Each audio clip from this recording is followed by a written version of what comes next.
You're watching the KOAM Morning News on Fox 14. And today, a bank robbery in broad daylight. We'll have the latest as Joplin authorities continue to search for a suspect. It's a gorgeous Tuesday morning, and despite the fact that the sun's going to beat down on us all day long, the heat wave will actually stay to the north. We'll have the latest from the Skywatch Weather Center. Also, we hear from the family of a Missouri gymnast after a positive COVID test prevents a trip to the Tokyo Olympics. The KOAM Morning News on Fox 14 starts now. The 4 states' most watched news starts now. Thanks for joining us for the KOAM Morning News on Fox 14. I'm Zach Dodge. Authorities search for a suspect caught on surveillance robbing a Joplin bank with a weapon. Police say it happened yesterday afternoon at the Great Southern Bank at 1232 South Rangeline. According to police, the suspect entered the bank, demanded money while displaying a weapon, then fled with an undisclosed amount of cash. The Joplin Police Department and the FBI are investigating. Great Southern Bank is offering a $3,500 reward for the identity, arrest, and conviction of the suspect. Police arrest a man after a stabbing in Pittsburgh. It happened Sunday on the 400 block of West 6th Street. Authorities say a 40-year-old man suffered multiple stab wounds to the face and abdomen. After investigating, police identified 50-year-old Jose Flores Velez as a suspect and arrested him later that day. Police found he had an arrest warrant out of Crawford County for a bond violation on an original charge of domestic battery. They are holding him without bond and requesting a charge of aggravated battery with a deadly weapon. The victim in the case was later released from the hospital after receiving treatment. Pitt State President Steve Scott announces he'll step down from his position in June of next year. Scott has worked at PSU for the past 3 decades, including as president since 2009. In a press release, Scott says he's not retiring though, telling the Kansas Board of Regents he's keeping his future options open. He says he does plan to stay in Pittsburgh and participate at university events. The Joplin City Council finalized a contract for the 32nd Street widening project and approved another one on first reading. Earlier this month, Council started the approval process for an $8.6 million contract to fund the widening project from Schifferdecker to Central City Road. Last night, they finalized that agreement with Emery Sapp & Sons, Inc. They also approved on first reading a $512,000 contract for construction phase engineering services for the project. Some of those valleys were raising up 15 feet. So we're doing some spatial monitoring in the materials testing, make sure there's no settlement taking place over time. That $520,000 is part of the $8.6 million. Since this was only the first reading for the new contract, it will have to be approved again on second and third readings. New COVID-19 cases continue in Southwest Missouri as health officials continue door-to-door efforts. A reporter with the Kansas City Star recently followed community health advocates in Springfield. They were going door-to-door encouraging COVID vaccinations. The advocates would tell them of an upcoming clinic, hand a door tag to the resident, and ask a handful of questions, according to the reporter. Questions including, do you want information about the clinic? Do you know someone who does? Do you have any questions about the other clinics or the vaccines? The reporter says the effort they saw was non-confrontational, and the officials always took no for an answer. Governor Parson has raised concerns about a door-to-door situation. He joined Republicans worried that the outreach could be heavy-handed. The pandemic changed home and work life for nearly everyone, but first responders were affected more than most. The pandemic changed home. We spoke with officials at Joplin's Metro Emergency Transport System, or METS, to see just how their daily life is different. One of the biggest changes they've seen is they're getting more calls, especially from people with flu-like symptoms, concerned it could be COVID-19. Mets also instituted more protocols for EMTs when they're out in the field. PPE is always a big thing, so much more cautious with that whenever those symptoms are present. Some of the treatments that we would normally administer, we're kind of holding back on to minimize aerosolization. Met says they do not administer COVID tests, but do refer patients to area hospitals that will. Oklahoma Governor Kevin Stitt says the state is suing the U.S. Department of the Interior over a dispute concerning coal mining on tribal reservations. The U.S. Department of the Interior notified the state earlier this year it planned to strip Oklahoma of its jurisdiction to regulate surface coal mining within the Muskogee Nation Reservation. Stitt claims the move is federal overreach.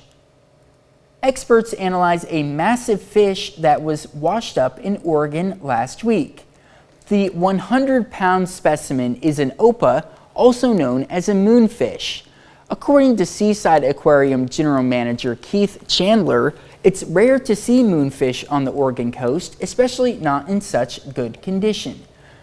Chandler says the fish had probably been on the beach for less than an hour before the aquarium found out about it. The species is a deep sea fish, so little is known about it. Experts at the aquarium plan to dissect the moonfish and learn as much as they can. So I guess that answers my question on whether or not it was still alive when they found it, since they're going to dissect it. One of the scientists had a great line. Yeah.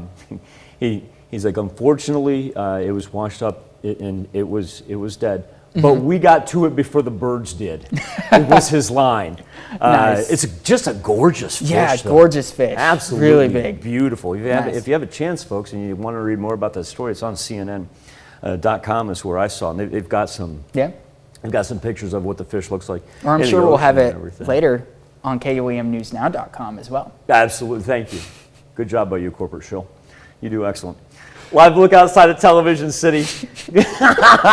It's poor Zach trying to keep it together over here. Sun coming up with sunrise just about an hour ago, a little less than that. And temperatures right now really haven't seen much of a jump. As a matter of fact, we had a couple 70s on the board earlier. Now we're pretty much sitting mid to high 60s. Just an unbelievably nice Tuesday morning because the humidity's not too bad. See that little green and blue right there, but that's just the reflectivity picked up by the sweeping radar. We take that off, and we don't even have the cloud cover like what we had yesterday. Now the flood warnings are getting a little bit better for our rivers, but at the bottom there, we still have one for the Neosho. And then up by Nevada, that's the Osage, Little Osage, and Marmonton River, where flood warnings still persist. Now, the key factor is that ridge of the jet stream, it actually traps all that heat. And instead of forcing it down to the south, we got a little bit of a split jet stream right here, and we're not going to have to put up with oppressive July temperatures for the next 24 hours. We're going to cruise up into the mid to high 80s today, but the humidity is not going to be bad, so not a big differential between our temperature and what it actually feels like. We stay on the dry side, which is great for those river flood warnings. And really, we've got two back-to-back days of temperatures that are going to be a little bit below normal, but maybe psychologically there's a difference there when you go, okay, 80s here at the latter third of July. Now, beginning Thursday, hello heat wave. And yeah, by the time we get into the weekend, then it is a true taste of summer temperatures reemerging. Zach. Up next, a reunion between a heart patient and his doctor following the success of an operation with only a 2% chance of survival. And we find out about how a Kansas homeowner tracked down the owners of a long-lost urn. You're watching the KOAM Morning News on Fox 14. Students across the country will soon be heading back to in-person classes in the fall. But with the COVID-19 pandemic still lingering, doctors suggest families take the time now to prepare students for what to expect with the new school year. Derek Williams has more. From isolation to inclusion, the pandemic continues to change the landscape of learning. All of this has led to a lot of, I think, uncertainty, a lot of fear with what's happening in the world. And as we're starting to ramp up towards going back into person, into schools, it's creating a lot of anxiety, understandably, and a lot of nervousness amongst not only us, but our children. Brian Leitsky, a clinical health psychologist at UW Health, says now is the time to mentally prepare kids for the upcoming school year. Talk these things through to prepare them and build their confidence for getting back into school. He says if your child's school allows, tour the building to see how things will look, learn the mask policies and safety protocols, and build predictability over the next few weeks. Start designing some routines that you can stick to and that children can count on. So this can be school drop-offs and pickups. This can be fun activities for after-school activities or bedtime activities, anything that your children can look forward to outside that kind of unpredictable school time. If possible, figure out your child's individual schedule and review and adjust IEP and 504 plans sooner than later. If this change is needed, you can start addressing that now so you can put those in place ahead of time. Lastly, Leitsky says be flexible, as the school year could be disrupted again by a surge in COVID-19 cases. Be patient with the unexpected, try to identify how they are feeling, and frame the questioning in a positive way. The more we talk this through with our children, the more we can give them a little bit of a heads up so they can deal with the unpredictable nature of this. A heart surgery patient at Freeman Hospital reunited with the surgeon who performed a life-saving operation for them. Dr. Jeffrey Lee performed a heart valve replacement on Miles Park back in March. Freeman officials say the operation has only a 2% survival rate, but Park's surgery was a success. Yesterday, Dr. Lee and Park reunited to discuss a job well done. Preparing to scrub my hands to do the operation, and they called me into the operating room saying he's going right now, and his blood pressure was very minimal. So we had to immediately go on heart-lung bypass and basically save his life. So he clearly was within an hour of death. Park is currently in cardiac rehab at Freeman, working on regaining his strength. It seems NASA astronauts to the International Space Station are just like the rest of us who discovered our green thumbs during the pandemic. The astronauts are currently growing red and green chili peppers in space. In a press release, NASA said growing the peppers is, quote, one of the longest and most challenging plant experiments attempted aboard the orbital lab. The astronauts who helped grow outrageous, red romaine lettuce in space in 2016 planted the 48 seeds into a plant-growing facility. Then a team with the Kennedy Space Center put those seeds in a device called a science carrier. The peppers should be ready for harvest in about 3.5 months. That is really impressive, considering the fact that there's no gravity, and I mean, you're in space. My buddy just went on vacation, and I freaked out because I was in charge of his garden for a mere 5 days. That was it, just 5 days. I was freaking out. I can't imagine trying to keep things alive in space. Right, yeah. If I was taking care of your friend's garden, it probably would have been dead by like day 3. Trust me, Zach, I was freaking out, man. I was just, hey, he got back, the plants were still alive, and I just walked off into the sunset, not to be confused with the sunrise over 7th and Rangeline. See what I did there? Yeah, good segue. 67 degrees is where we stand right now. Extremely comfortable Tuesday morning. Lost our 70s, but we'll get them right back here by the end of the show.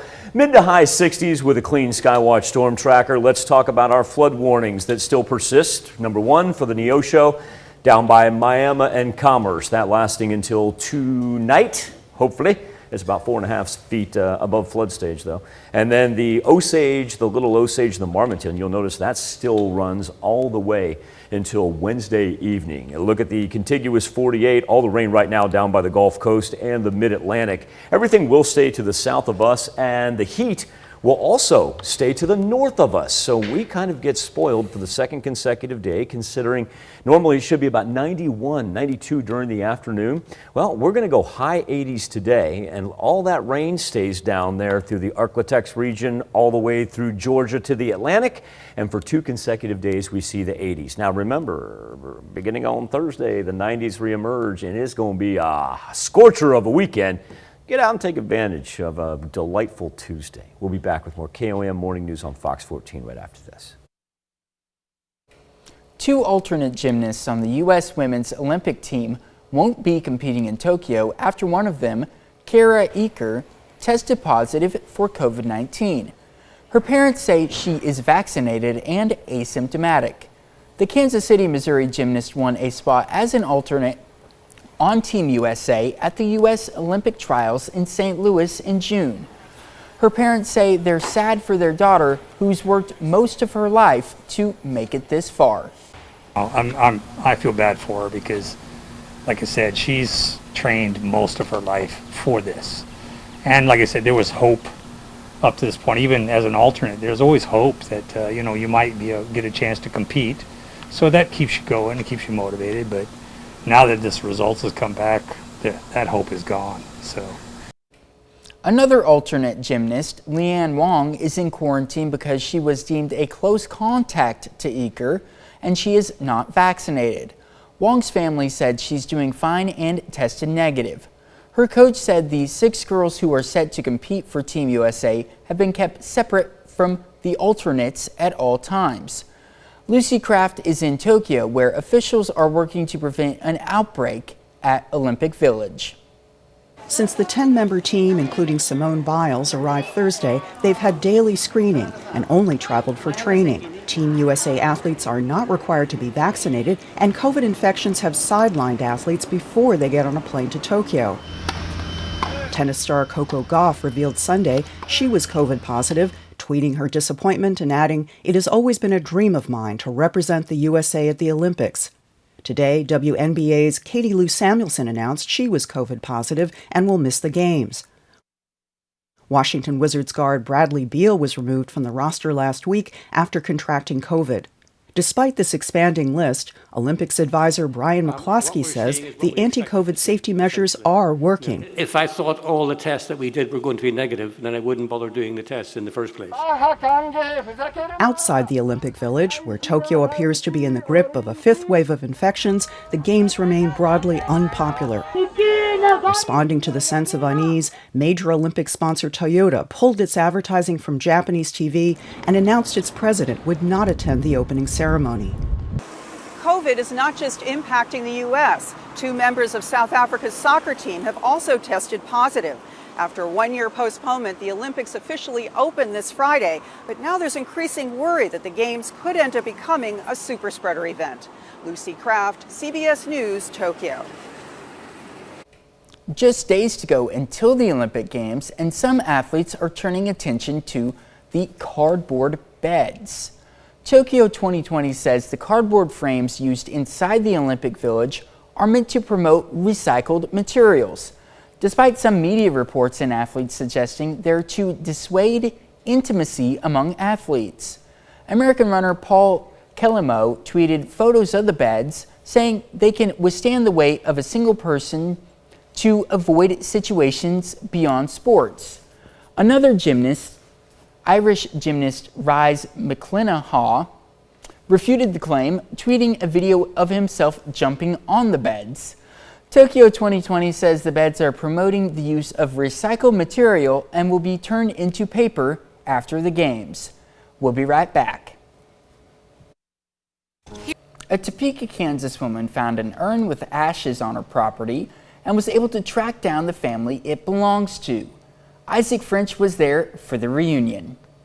It's been almost 2 weeks since Sandra Lloyd first found Shirley Warren's urn in her backyard. After some research, phone calls, and an interview with 13 News, Lloyd's mission is complete, and Shirley Warren has found her way home. I actually walked in and was looking at my phone and seen a post from WIBW and started playing it, and I just was in shock. I mean, because I'm going, Shirley Warren, that's my sister. I didn't think it was going to happen last night that Catherine called me. I just figured it'd probably be a couple days. I was just hoping somebody would call me. And then when I saw her name show up, I was like, oh wow, maybe this is it. Southern had no idea that her sister's urn was even missing. She believed it was in possession of her nephew. He had put her in storage because he needed a place for his things. Well, he came on some hard times and lost the storage unit,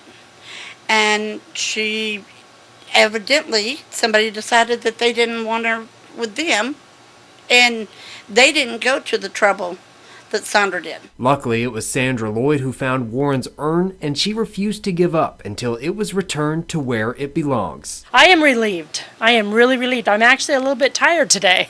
I think just because of the relief of her getting somewhere where she needs to be with her family. It's just a wonderful feeling. If it wasn't for you, we'd have never had her. I'm so glad I could help you. Yeah. Southern says she and all of her siblings are very thankful for Lloyd and all of her hard work. Another half hour of news and weather just ahead. Coming up on the KOAM Morning News on Fox 14, another billionaire heads to space. Jeff Bezos prepares for liftoff. I'm Jeff Paul in Van Horn, Texas, with what Bezos had to say just prior to Blue Origin's historic launch on Tuesday. Coming up.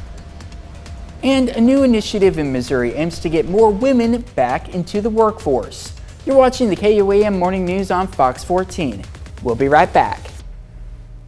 The 4 states' most watched news starts now. Welcome back to the KOAM Morning News on Fox 14. It's currently 7:30. Let's take a look at today's top stories. Authorities search for a suspect caught on surveillance robbing a Joplin bank with a weapon. Police say it happened yesterday afternoon at the Great Southern Bank at 1232 South Rangeline. According to police, the suspect entered the bank, demanded money while displaying a weapon, then fled with an undisclosed amount of cash. The Joplin Police Department and the FBI are investigating. Great Southern Bank is offering a $3,500 reward for the identity, arrest, and conviction of the suspect. Police arrest a man after a stabbing in Pittsburgh. It happened Sunday on the 400 block of West 6th Street. Authorities say a 40-year-old man suffered multiple stab wounds to the face and abdomen. After investigating, police identified 50-year-old Jose Flores Velez as a suspect and arrested him later that day. Police found he had an arrest warrant out of Crawford County for a bond violation on an original charge of domestic battery. They are holding him without bond and requesting a charge of aggravated battery with a deadly weapon. The victim in the case was later released from the hospital after receiving treatment. Pitt State President Steve Scott announces he'll step down from his position in June of next year. Scott has worked at PSU for the past 3 decades, including as president since 2009. In a press release, Scott says he's not retiring though, telling the Kansas Board of Regents he's keeping his future options open.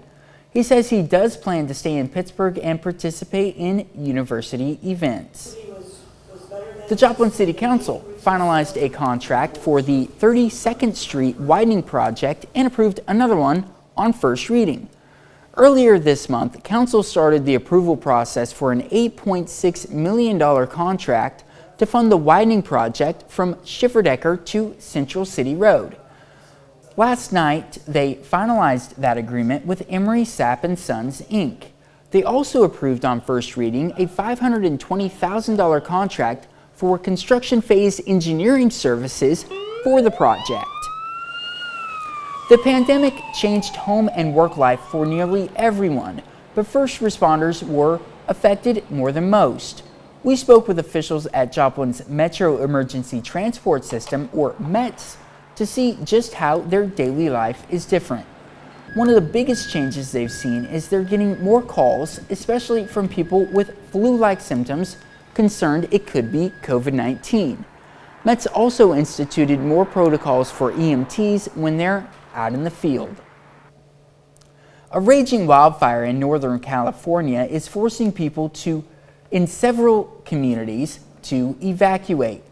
The Tamarack fire has burned more than 23,000 acres and as of Monday morning was 0% contained.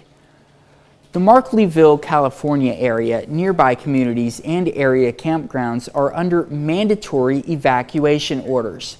Nearly 800 fire crews and personnel are battling the fire, including protecting homes and businesses. The Tamarack fire was started by lightning on July 4th. Strong winds and dry conditions have caused it to intensify. that is insane that it's 0%. 0% contained. And Zach, give you an idea where that is. It's just on the eastern side of Sacramento, right by the Nevada-California state line. I can kind of pinpoint it for you. Yeah. A boot right there on the west side of the mountain range. Is where that fire is right there. And you can also tell there's several interstates that run through there, so that's going to cut off travel.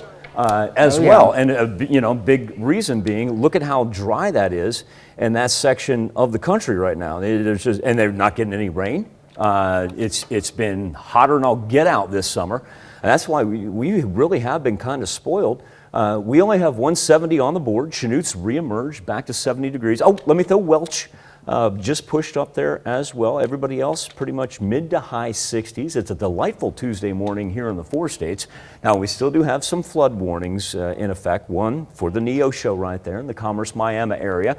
4.5 feet above flood stage still. Let's hope that can expire later tonight. And then flood warnings running until tomorrow for the NEO show, or for the Osage, Little Osage, and the Marmaton. Now one thing I want to point out, when we get the big ridge of the jet stream all the way up to the Canadian border right there, that's usually what gives us a heat wave.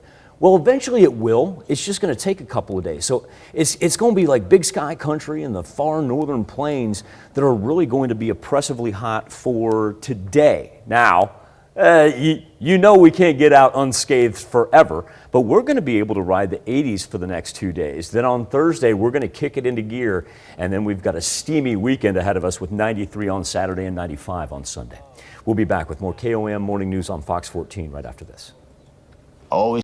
On the KOAM News Now Facebook page in our morning Insta poll, the American Academy of Pediatrics wants everyone over the age of 2 to be masked up this coming school year. The professional association recommending in-person classes, but with a universal masking policy. The AAP believing this would be safer and more effective than schools monitoring and enforcing rules for only the non-vaccinated. Federal government has approved the COVID-19 vaccine for kids 12 and older. The AAP recommending anyone eligible should receive a vaccination shot. Our question, though, for you, should schools require students to wear masks for the upcoming school year? It's been close, neck and neck all morning long. Right now, 48% say all students should wear it. 42% say opposite spectrum, there should be no requirement. And split down the middle, yet a distant third, masks for unvaccinated students only.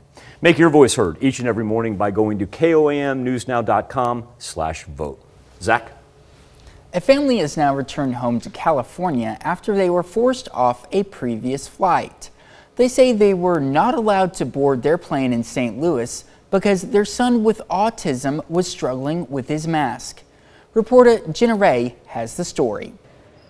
Everyone was so nice, and the ticket agent there even gave us a pre-boarding because he looked at my son and noticed. And then a lady from TSA came and got us, and she's like, no, you come here, we're going to get him through. This weekend, LaShonda Jethro was in St. Louis visiting family with her husband and 17-year-old son, Trey. He's autistic.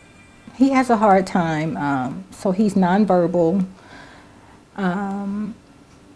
But he's a joy. I mean, I can't imagine our life without him. Jethro says flying with Trey is already challenging, and masking adds another level of difficulty.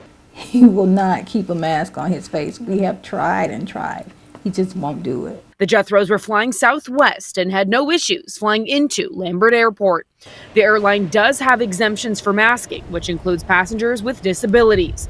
The passenger or guardian has to fill out this form making a request for exemption, in addition to having a doctor's note. We get to the door of the plane and the flight attendant is like, no, he can't come on. He got to wear a mask. I got my phone out, pulled out the doctor's letter, and she's like, well, no, this has to come from corporate, and you have to do this before you get on the plane. I'm a nurse. I understand this pandemic, He's fully vaccinated. I'm fully vaccinated. My husband's fully vaccinated. I even tried to show that. After going back and forth with the airline and after calling News 4, Jethro says they finally were allowed to board. But when they sat down, LaShonda herself was asked to get off. And then here comes the manager again. She's like, I need you to come with me. I'm like, for what? I need you to get off the plane. I'm like, okay. And my husband's like, well, do we all have to get off the plane? She's like, no, you and your son can go, but she has to come off. Southwest sent News 4 this statement. It says LaShonda was asked to deplane after a conversation with flight attendants and not complying with the mask mandate.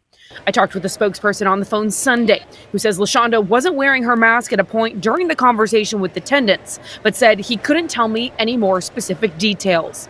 LaShonda, though, says she always wears a mask and says she thinks it's because they called the news, something the airline spokesperson also disputes. I don't know. I'm just still so in shock and just so amazed that this happened, you know. And it's like, what else can I do, you know? I don't know what else to do but call corporate and, you know, what do we need to do to make sure that we're doing the right thing? The Jethros left on another flight yesterday, but their luggage and medications were on the previous plane and have likely been sitting at the airport in California.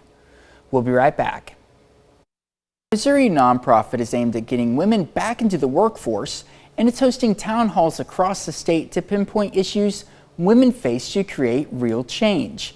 KOAM's Bronte Sorotsky has more on how improving the workplace for Missouri women could improve the entire state.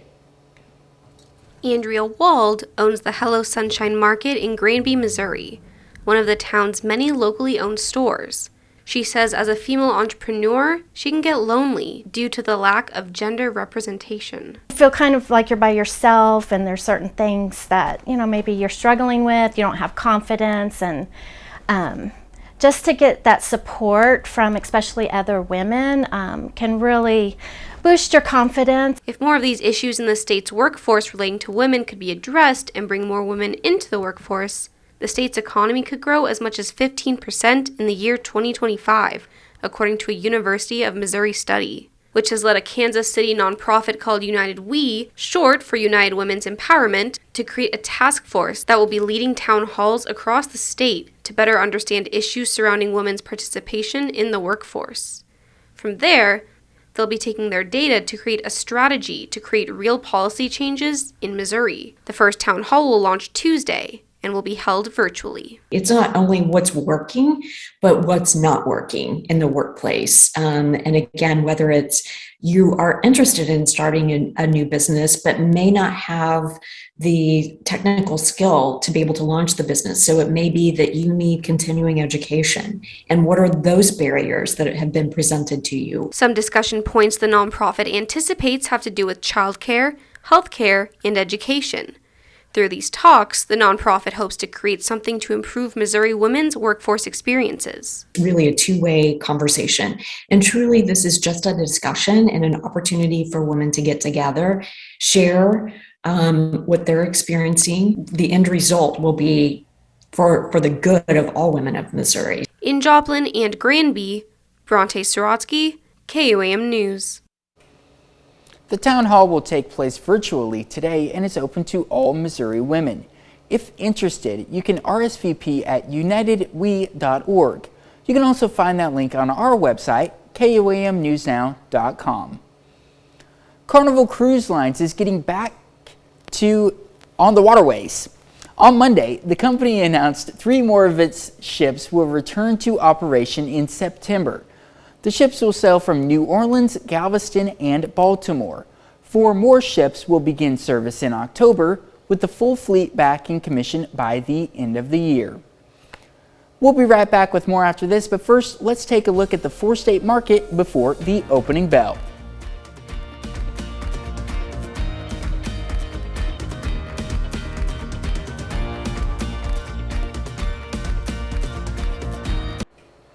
In under 10 minutes, Amazon founder Jeff Bezos launches off to space in his Blue Origin spacecraft.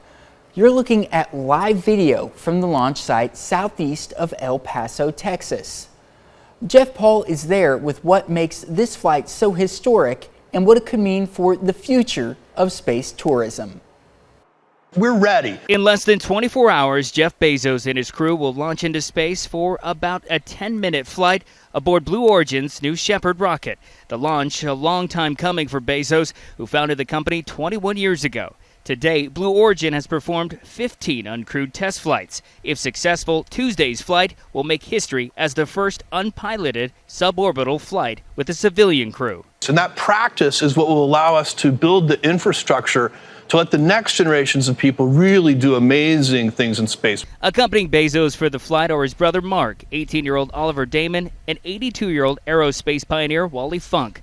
Damon and Funk will become the youngest and oldest person to fly into space. Funk calling it a lifelong dream. Now I'm going to go up with the best team ever. And we're going to show the world what can be done in space. Bezos aims to become the second billionaire to ride his own rocket into space. His flight follows the successful launch of fellow billionaire and Virgin Galactic founder Richard Branson just last week. The two companies competing in the market of space tourism, Blue Origin auctioning off a seat on their first flight with the anonymous winner bidding $28 million. Due to a scheduling conflict, that seat was eventually filled by Dutch teen Oliver Damon. You have to work hard on getting it to be more efficient, more practical, and less expensive. Assuming the weather holds up, that flight is scheduled to launch at 8 a.m. So a lot of people have been asking, because we generally refer to it as West Texas. Well, Jack, to give you an idea, we can actually use the old Skywatch Storm Tracker, show you exactly where they are. It's about 20 miles just on the other side of a little town called Van Horn, Texas. It's really not too far from El Paso, for those of you that may be familiar with that area. Alpine, noted football school, is out there in that same area, and they've actually been working there for a number of years. This is not one of those things that they just threw up in the middle of nowhere. It's actually been about 2 decades in the making. I just wanted to point out our relative humidity out there. So Zach, I really don't see them having any weather concerns. It's actually looking extremely nice for that part of the country, as well as right here in the 4 states. We're off to a great looking Tuesday morning with temperatures pretty mild for this time of year. After sunrise, 70 degrees in Chanute and Welch. Everybody else sitting around the mid to high 60s, and no worries on the Skywatch Storm Tracker. Now, we still do have flood warning concerns, one of those being the Neosho River down by the Miami and Commerce gauges. And then for the Osage, Little Osage and Marmonton, running through the northern portion of southwest Missouri. And you'll notice that doesn't expire until tomorrow evening. Now, all the heat is going to stay up in the far upper plains. See the big red the jet stream right there up by the Canadian border. It's going to get to us eventually, but it's going to take a little bit. So today is going to be absolutely delightful. Not only the recipients of low humidity, but also a nice little northeasterly breeze. Now, overnight, you'll notice the wind's going to shift from the northeast to the east. Now, it doesn't make a big difference from Tuesday into Wednesday. Doesn't bring us any rain, no concerns, anything like that. We're going to be dry, and it's going to help those flood warnings quite a bit. But one thing that we will notice, watch the old red begin to dip down from the upper plains and make its way toward us. So we do have a heat wave on the way, really beginning on Thursday and taking us all the way into the middle of next week. So get out for the next 2 days and enjoy just warm, yet not oppressive July temperatures. We'll be back and wrap up this edition of the KOAM Morning News on Fox 14 right after this. Welcome back to the KOAM Morning News on Fox 14. Here's what's happening today. COVID-19 is once again surging in the U.S. For the first time since January, all 50 states are reporting rising infection rates. Experts say most hospitalizations and deaths now involve people who have not been vaccinated. A Florida man was sentenced to 8 months in prison for his role in the attack on Capitol Hill. Paul Hodgins was among the group that breached the Senate chambers on January 6th. The 38-year-old is the first Capitol suspect charged with a felony to be sentenced. His punishment could set the bar for others. The world's richest man is slated to leave the planet this morning. Amazon founder Jeff Bezos will ride an unpiloted rocket to the edge of space along with his brother and 2 others. They're scheduled to blast off from a launch pad in West Texas at 8 a.m. Now let's check in with Michael for your final look at the forecast. Delightful looking Tuesday. Temperatures up in the mid to high 80s. No worry about humidity. Enjoy the next 2 days because a heat wave going to kick in from Thursday into next week. Zach, just real fast, we were talking about the launch in West Texas there, and I was mentioning I-10 that you could pick up in Los Angeles, take to Jacksonville, Florida. You can go coast to coast on I-10. It runs right past Van Horn. Right. It would take you 35 hours to go from LA to Jacksonville. That's actually less than I was thinking. You have a dog in Ohio, so that's always a great way to end a show. Let's go to Ohio now. An Ohio dog named Gertie went missing for 5 days and then turned up in the most unlikely of places. She was trapped inside a cinder block wall. The discovery was made after a neighbor who was walking her dog heard what sounded like whining. Authorities say Gertie fell through the roof of an old garage and became wedged behind the cinder block sealed wall. Ohio fire officials responded and cut Gertie free using power saws and a sledgehammer, and then reunited her with her owners. Because remember, if you get a story like that, it's got to happen in one of 3 places: Germany, Florida, or Ohio. Right. I want to thank you for letting us put the good in your morning. Back with more news and weather when we see you at noon.